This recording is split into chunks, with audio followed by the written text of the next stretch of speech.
একজন নেতার ভোটের যে মূল্য, ওই রাস্তায় যে ঘুমায় তার ভোটেরও ওই একই মূল্য।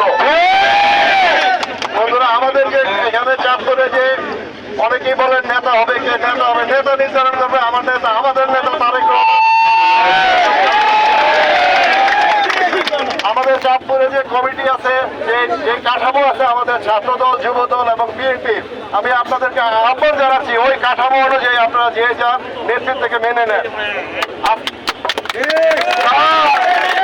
আমি আপনাদেরকে আরেকটা কথা বলতে চাই, আজকে যে ছাত্র নেতা আগামীকাল সে যুব নেতা হবে, পরশুদিন বিএনপির নেতা হবে, তারপরে সংসদের নেতা হবে। আমরা কি তাকে মেনে নিব না? আমরা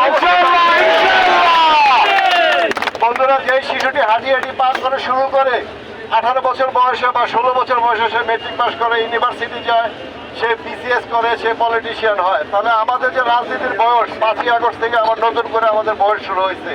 আমি আপনাদের প্রতি আহ্বান জানাচ্ছি, আপনারা দয়া করে কেউ মারামারি, হিংসা বা যুদ্ধ করার মতো এমন কিছু করবেন না। যুদ্ধটা শান্তি, শান্তি, শান্তি। নেতা দেওয়া হয় আমাদের জনাব তারেক রহমান, আমাদের যে কমিটি আছে ওই কমিটি যাকে দেওয়া হয়, যাকে যে পজিশনে রাখা হয়, আমরা তাকে শ্রদ্ধা করে মেনে নিব, আমরা তার জন্যই কাজ করবো, এই আমার আশা বিশ্বাস। আমি আজকে অনেকদিন পরে চাঁদপুরে এসে দেখলাম চাঁদপুরের লোক সংখ্যা বেড়েছে 5 গুণ, কিন্তু চাঁদপুরের কোনো রাস্তার উন্নয়ন হয়।